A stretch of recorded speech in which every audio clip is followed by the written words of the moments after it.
Hello, good evening, and welcome to the Super License F1 podcast. My name's Rodney. And my name is Zach. And this week, it's an episode of Shakedown. And what's the difference between Super License and Shakedown? Not much, but a little bit.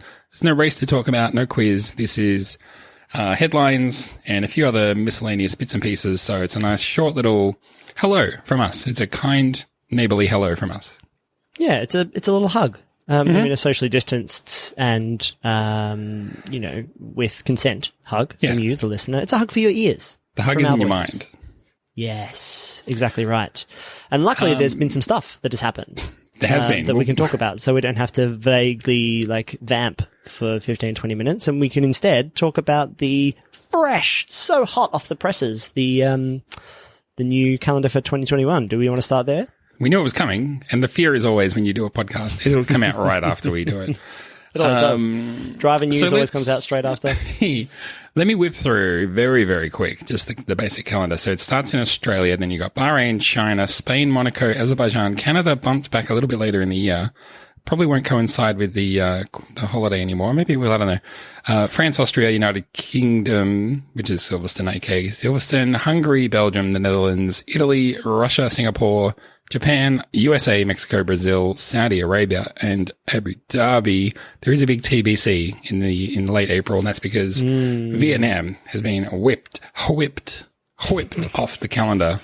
Huge investigations going on there. Don't really want to get into it, but it's not looking good. And the organizer, the key organizer, is in deep poo-poo. So the race is off for now. Big rumors that it'll be filled by Turkey, the race that we're going to this week or the coming week. But, yes, obviously there's a lot of familiarity here. There's still some races that we're looking to go to, like the Netherlands, which the big triumphant return in the Netherlands, and Saudi Arabia. So we should talk about that. Saudi Arabia, home of Aramco. Is it really? One of the biggest sponsors of Formula One. I didn't know that, and now I hate Aramco. Well, they're just a big oil company. Don't worry about it. Right. Don't think too hard it's not about to it. say necessarily that they're evil just because they're based in Saudi Arabia, I guess. No. But boy, this is a contentious race. Yeah, this is contentious. And, I mean, there were comments. I think Toto Wolff made some comments this week. It's like, look, we just sign on to Formula One. We don't decide where the races are or what the calendar is. We just make sure that we're part of the thing. And it's like, yeah, but you do so willingly. Like, you could pay a fine and boycott a race if you wanted to, for example, something like that. They're not going to do that. They're sponsored by Petrobras. Like, there's the teams don't get to play but it's not a political thing. We just get on board. Yeah, they don't get to just deny that they're a part of sport washing that happens in multiple countries that Formula One plays a big part in. And this is a continuation of whoever wants to pay for a Formula One race, as long as you can do it relatively above board and afford it, and get everybody to buy in. You're straight in. And it doesn't always generally surprise me that a lot of the newer races that have been added to the calendar at least in my grown-up lifetime, have been in a lot of places that there hasn't necessarily been a lot of democratic action, I would say, recently. So it's a bit easier just to get a Formula One race just to happen, kind of regardless. Yeah. And it looks good for the country. So, I mean, I'm not leveling that at, the Dutch Grand Prix or I'm looking forward to TBC race on April 25th, wherever that is. Finally, we're going back to TBC, the heartland of F1. Yes. But it could be leveled at perhaps Turkey, and perhaps Saudi Arabia, as well. So, and perhaps even Azerbaijan. This feels like we're going to more and more petro kind of states. And if anything, Formula One's getting more intrinsically linked with all of that. And it being even kind of thrust to the fore as well. It's not like it's the kind of, that Shell basically pays for Ferrari's Formula One team. It's more like, no, we're proud of our oil links. So let's talk about them more. How does that make you feel as a long-time Formula One fan? The oil links or the race in particular? Let's talk about Saudi Arabia race in particular. I think it's hugely problematic because there's been comments, like you say, from Toto Wolff, and Christian Horner said more or less the same thing. All eyes turned to Lewis Hamilton to see what he was going to say. Obviously very outspoken recently about human rights and equal rights and equality and all the rest of it. And he kind of gave this sort of a fluff answer that was like, well, I don't really know the situation in Saudi Arabia. I might have to look into it before I say anything. It's like, dude, come on. I do wonder whether Liberty would have gone there if not for the financial black hole that this year has thrust them into, because it does look like they're signing up for a 10-year long-term kind of deal. They're going to be racing there in a temporary circuit for a couple of years, and then they're going to be building a custom-made track, and they're going to race there the other 8 years at least minimum. So this is a long-term commitment that they're making, basically. But obviously Amnesty International came out straight away and said, what the fuck? What the fuck are you talking about, Saudi Arabia? You can't go there. It turns out that tennis goes there, football, aka soccer, goes there, Formula E goes there, which I didn't know, but Formula E goes there. So Formula One is like, look, hey, it's not just us. Don't pick on us. All these other sports come to this horrible part of the world and do shit too. But, yeah, boy, go to the, look, make up your mind yourself, listeners. I'm not going to tell you what to think. Just go to the Amnesty International website and look up Saudi Arabia and just read what it says and then make up your mind. And I'm also not going to watch that race. Like, I've decided not going to watch it. Ooh. And I don't know. You can see how you feel. But interesting. I'd be encouraging not even doing a show about that race. Wow. I like that idea. Let's do that. I'm down for that. You don't have to say right now. I feel like I put you on the spot. You don't have to say right now. But, you definitely put me on the spot, but this is why people tune into Shakedown. Because it's not the usual format. Usually we're totally prepped. At the very least. What people don't know is we do the whole show once, and then for the real show, we record it once, we get a rehearsal practice in, and then we record the whole show again just to tighten it up. Yeah. Whereas with Shakedown, it's just off the cuff, mate. Rod, just call me on my phone. I don't even have a microphone. I do, but of course. But we care about your ears. But no, I like that idea. I at the very least. And look, we'd be interested to hear what our listeners think as well. So you can shoot us an email about. And this is a problematic calendar, not just for that, because it's fucking rammed, mate. Yep. 23 races. Good for us. The watchers, although it'll be 22, maybe probably 21. But for us at least. Yeah. I don't know how we'll handle that, but at the very least, I won't be watching it. A couple of people on Twitter have said the same thing. Just like, it's a small thing, and no one's going to care if one person doesn't watch it, but no one's going to even notice that.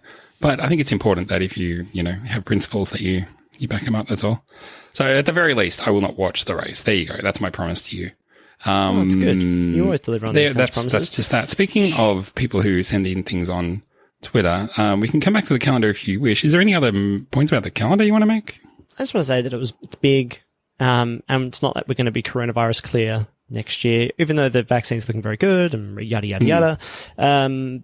But this is still a rammed calendar, and I feel for the people involved in the teams. And look, there'll be shortened weekends as well, those kinds of things. But I'm just looking through, Dutch, Italy, Russia over, 5 weeks, and then straight into Singapore and Japan back to back, essentially. It's going to be very busy. So I wonder how that will affect, especially the smaller teams that they can't swap people in and out as easily, right? If you're Haas, you don't have 700 Formula One staff like perhaps Mercedes does, those kinds of things. It becomes very tricky and hard on obviously the drivers as well. It's a lot of racing. The other thing that I kind of had in the back of my mind with this kind of stuff is that if you do, get an injury or like something happens, like, fitness wise for a driver, or you get COVID and you have to isolate for 2 weeks, like there's a lot of points to be missed as a driver. So it kind of throws up some interesting things for teams, that can really, I think it just, when stuff like this happens, I think that it does just add more, it makes it easier for the bigger teams to win because they have all of the other kind of 1%er resources at them that make it, that separate. Obviously, all the teams are really professional, but then there's this like a relative level of elite sports team and elite team members that can really make these advantages or can make their advantages felt in a disproportionate manner because the season is so jammed. So I think it will just become easier for teams like Mercedes to win because, they have so many other advantages that when you have 23 races in a season, it makes it harder for people to catch up. Yeah, 100% true. Just ask Sergio Perez, who has only not scored points at 2 races this year. Those 2 races, the 2 that he set out with COVID. So, it can be costly. It can be costly if you have to sit out any races, that's for sure, or miss out on any advantage that you can get. I said that some people are sending things on Twitter. One person saying, at the very least, long-time listener Rob said won't be watching that race, blah, blah, blah, Saudi Arabia, the race that, we won't name anymore.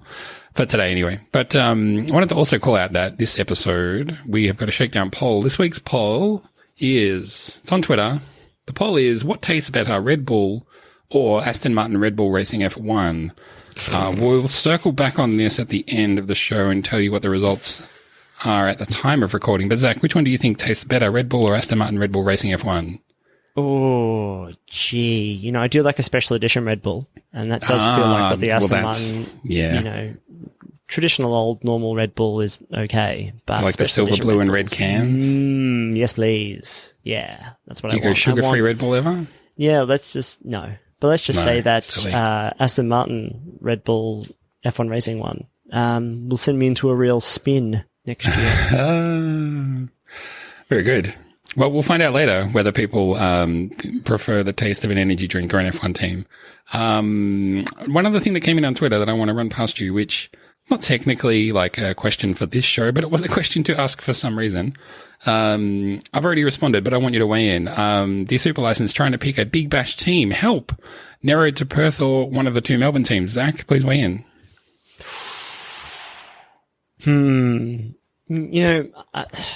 I was going to say the Renegades because of red, but I don't think any endeavor that has the name of it in there. So this is what people say about any country that has democratic in its name is not democratic. Like if you've got democratic in your name, then it's probably not true because you shouldn't need to have to say it. And so I feel like because you've got Renegades in your team name, or if you were Pirates or the Revolutionaries, that should be through actions and not title. So pick the Melbourne Stars. It's a nice green. They're hard to see when they're playing as well because they meld into the grass. So yeah. Very good. Excellent. My recommendation was anyone except for the Stars. So there you go. Unfortunately, we are absolutely no help. I guess you have to toss a coin. Just be an impartial observer like you do with, like most people are with Formula One. Just enjoy the sport, man. Just be a neutral. Yeah, why does it all have to be about tribalism? Can't it all just be about the sport for once, please? Mm-hmm. Zach, you had one other big issue that you wanted to... You'd just be cheering for the clothes anyway because the Big Bash teams just swap players every weekend. Right. Every season, so just cheering for some clothes. Speaking of cheering for clothes, good band name. You want to talk about some virtual clothes in the form of the Formula One game and some developments. Yes, Codemasters. Bring us to this story, and it's news to me. Yeah, so Codemasters, they've been making racing games and Formula One definitely for a little bit of time now, and they're going to be bought out, taken over by Take-Two Interactive Software. These are, they're called Take-Two, but I've always known them as 2K Games because they, like, as a big publisher, they do all of the, like, really big sports games. But they also own, Rockstar Games, which, I'm not much of a GTA person myself. But I know people love it and I know it's a great game. So people are out there playing GTA. They'll also know, Take-Two Games. So it's important for two reasons, because it, obviously it will give Codemasters more resources, to make even better games, which is great for us as players of these games. But it will also probably be a big injection into the esports category as well, I would say. So it'll raise the profile of Formula One as an esport, and also probably just the profile of Formula One generally, because when you put the might of Take-Two from a publishing perspective and marketing perspective behind Codemasters, it will have massive impact. So yeah, good timing too which literally we're in the midst of the next phase of the console wars with both the new Xbox, I don't know how to say its new name, and the PS5, which is the more simpler of the name ones, both coming out this week.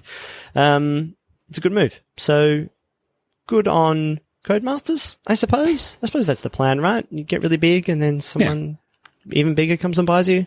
But hopefully that will mean, some really cool Formula One games to come out in the future, and maybe a closer tie-in between Formula One and its games, as opposed to just, sometimes the Formula One games feel a little bit like a movie franchise that's turned into a video game. An exercise in licensing, as opposed to like a co-production.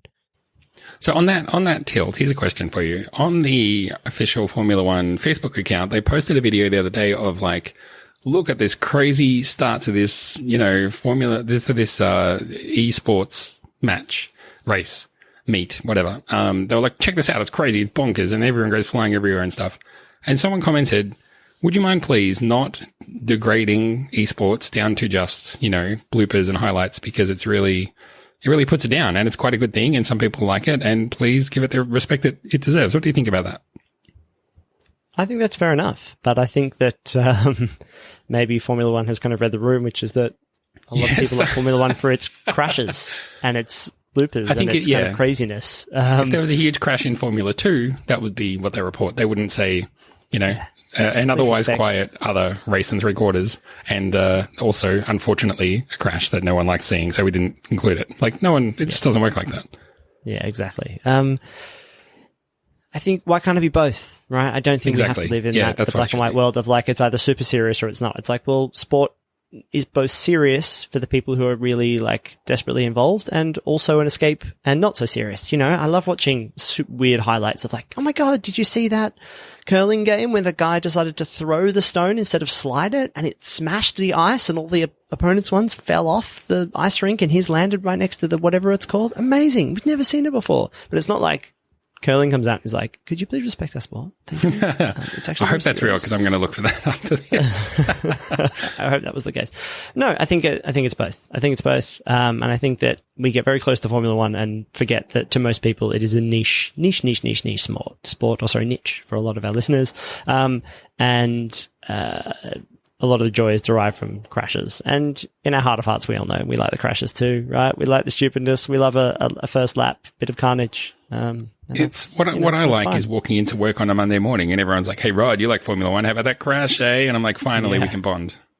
Yes, exactly. Yes, that's finally. Sort of Somebody else spent an hour I wish about people would Formula walk in and go, hey, Lewis Hamilton wins by 30 seconds. What a dominant performance from one of the best drivers of this generation, eh? And, I would talk to that person too, but that just doesn't happen. No. You have to call me instead. I do. Well, what was the last Formula One game you played? Do you own 2020? I want to say is what we're up to. Is that right? Yeah, 2020 is out. I actually don't have that one. I think I've got 2017. Yeah. We bought some around the time we were making Race Off. I didn't buy it whenever the Halo was introduced. I didn't have that one. I think that might have been the first one I didn't get. And we've had that for a little while, right? So yeah, I think it's 2017 is the last one that I had. I don't know. Yeah, I'm not that big a fan of racing with a Halo on the screen. I think you can turn it off, but I don't know. It's not for me. You need the true racing experience, Rod. You should have, from the view of inside the helmet, you need the full racing seat and steering wheel and everything as well in your setup. If you're going to play it, you got to play it properly, right? That's it. Get the banana suit. Sit in there, turn on your Twitch cam and your ring light.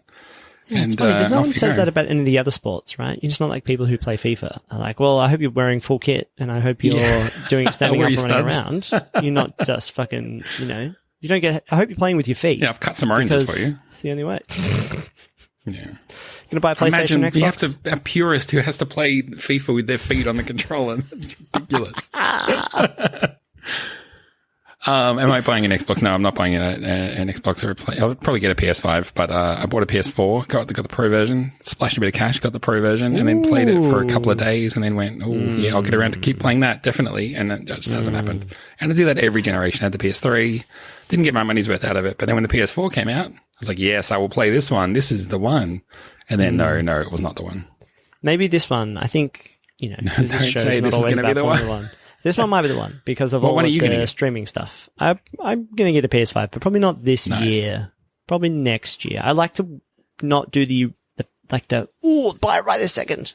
You want it to work at all the kinks and stuff. Get to the V2. Price comes down a little bit more palatable. Just going to get the digital only version. Slightly cheaper, no disk drive. Gonna wait till it's all fast and nice, and then apparently had to rebuild my whole media setup because both consoles are fucking massive. So, got to find a spot to put it. But it'd be nice to be able to, I just want, you just pay the subscription fee and just play all the games as opposed to having to buy specific ones, maybe. I think that's how it works. That's what I want. Yeah. I just don't have time to do it. That's the problem. So yeah, I mean, I have some time, but I invest it in other places. Yeah, like doing stuff like this. Yeah. I know what you mean. Well, what else can we do? We're going to do recommendations in a second, so you can think of one. If you need to pad for time, we can. Otherwise, sounds like you do. Okay, so in that meantime, let's look back to the Twitter poll, the Shakedown Twitter poll this week. What tastes better, Red Bull or Aston Martin F1 Racing? Aston Martin Red Bull Racing F1. I can say with 40% of the vote, the losing option is Red Bull, which means with 60% of the vote, our cooked, loose listeners would rather drink or taste, at the very least, Aston Martin Red Bull Racing F1. You have to taste all the engineers, the cars, you have to taste all the fluids, the air pressures, you have to squirt the guns in your mouth, I suppose. I mean, even the drivers don't like the drinks that's in their car. The drink. Need the drink. You have to taste the entire team, all the cars, all the tires, all of the drawing board that Adrian Newey draws on. You have his little palm sweat on there. Everything. You have to taste everything. But you voted, so you have to do it. That's the rules. You voted. You didn't read the small print. These things are binding. Exactly. That's in the Twitter TOC. I've actually heard that that's what Rich Energy actually is. It's just all of the wouldn't be fluids surprised. from whichever team they think they're sponsoring right now. Disgusting and horrible. I have my recommendation if you want to throw it back to me now, though. Because we're talking about video games. Video game show that I thoroughly enjoy. The Besties. They went away for a bit. They used to do like a weekly show years ago where they would talk about like the best game from that. Like they would basically spend the whole year trying to work out the best game of that year. And there were, 4 best friends choosing the world's best games. Justin McElroy, Griffin McElroy of the McElboys. But they were video game journalists before they were super famous podcasting. And in fact, Justin McElroy is probably the reason why one of the first podcasts I ever listened to, the Joystick podcast, I want to say, back in the day. And then a couple of other people from Polygon. But they brought it back. It is Spotify only. So you can just listen to it on a free Spotify account, but if you've got Spotify or you think about getting it, it's a nice show to listen to. You can also listen to our show. Maybe you're listening to our show right now on Spotify. Yeah, listen to it. Which could be cool. Actually I find the podcast experience is not too bad on Spotify, and if that makes me a podcast sellout, don't think that, because I've been doing podcast stuff for basically since its inception. So, but no, the Besties, it's fun. They have great rapport. And it comes out kind of every couple of weeks, I think. But they talk about video games, and they have a nice broad look, especially because they don't just talk about like the AAA top line stuff. You get lots of great insight into like, oh, this iPhone game is amazing, or this like indie title on Switch or Steam. That's where I find the stuff because I don't play as many, like you, Rod, I don't play as many video games as I used to, but I still do love a little thing that I can pick up and put down, nice and easily. So the Besties on Spotify. That sounds excellent. I was going to check whether that was a YouTube channel or what the deal, but obviously, yeah, you spelled it right out to us what it is and where to go get it. I love it. News in my world, more generally, is that in my neck of the woods in Melbourne, more or less, there's an old jail called Pentridge, and it's been converted into a bunch of yuppie apartments. But one thing that they're building in there is a cinema, an art house cinema, which I love. Ooh. So Palace Cinemas is going to open a cinema right there. It's nice. only, love Palace. I don't know, 10 minutes from my house or something, which is great. That's so good. So, interest in art house movies, back. It's back, baby. I've always been interested in it, but it's, it comes and goes. The interest comes and goes as my ability to watch movies comes and goes. I used to watch movies all the time, but then since having a kid, the ability to watch movies goes right down. You can maybe squeeze in a little cheeky half-hour show here, episode of The Good Place or something. Yes, exactly. In between Dora the Explorer. Just sneak in an episode of Unsolved Mysteries and freak the kid out. It's great. Now, when the kid goes to sleep and you get those precious minutes where you can watch something, usually watch a TV show, but then every now and again you get to sneak in a movie and it's great.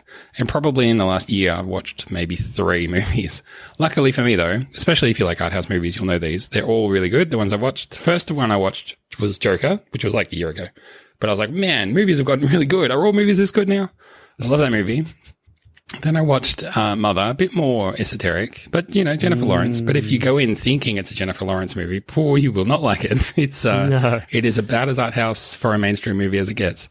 But that's exactly where my taste is. And then the one I watched recently, which is my recommendation with an asterisk, is The Neon Demon, which is directed by Nicholas Winding Refn, and he's the guy that did Drive with Ryan Gosling, if you know that one. If you know Drive, and then you saw that the same director and the same star made the follow-up movie, called Only God Forgives, you might have been going and thinking, wow, Drive 2, this is going to be incredible. And you would have been, again, very disappointed. But Neon Demon is the next one after that, and it kind of does for femininity what Only God Forgives did to masculinity, and I was all about it. It's extremely weird. It's extremely weird, but 100% what happens inside my brain most of the time.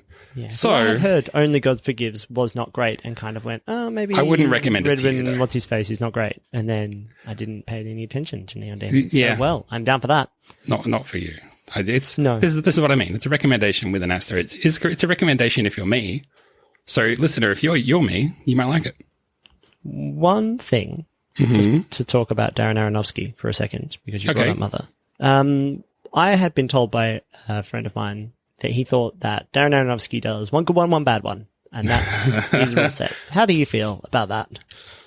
Aronofsky, so here's the thing. He does a good one, and then he does a good one, then he does another good one, then he does another good one, he does another good one. Some are more accessible than others. And if you're not into movies that are difficult to watch, then don't watch them. What about Noah? How do you feel about that one?